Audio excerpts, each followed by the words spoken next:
В юности моей любимой песней была песня «Машины времени» про костер. Зажечься самому, зажечь других – вот главная ценность в моей работе. В детстве самым крутым для нас считалось зажечь костер с одной спички. Когда я повзрослел, я понял, что костер знаний с одной спички не зажигается. Нужна общая идея, которая объединит всех. Идей уникальных школ, объединенных вокруг одной деятельности, много. Мы нашли свою и назвали ее «Гимназией самореализации». 5 школ, 5 направлений, объединенных идей и готовности к развитию творческого потенциала. Костер разложен, спички сухие, остается только зажечь. 3 кита, на которых, как мне кажется, должно строиться современное управление образованием. Кит первый. Управляй средой, а не процессом.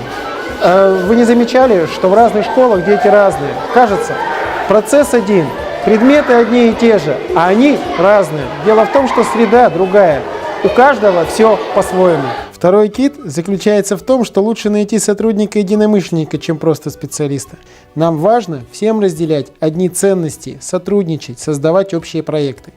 А в команде все лидерами быть не могут. Главное уметь работать в единой логике, соблюдать единые принципы педагогических приемов. В гимназии в 5 классах в одну из сред все ученики уходят в музей, а в конце недели предоставляют собственную музейную экспозицию, сделанную группой.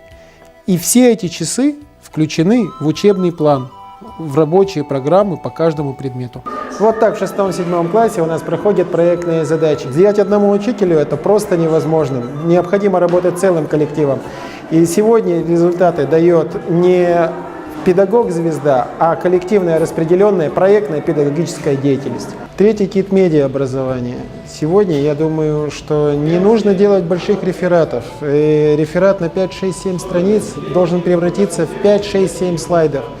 Тайм-линии, инфографика, существует множество других ресурсов в интернете представленных, которым дети могут работать коллективно и создавать вместе продукт, зная и договариваясь об этом продукте заранее. Интернет изменил подход к домашнему заданию. Можно делать его в облаке, не видя друг друга. Аудиокнига. Один записал текст, другой записал звук, а третий к нему добавил картинку. Главное, чтобы все это было дополнено одним единым смыслом.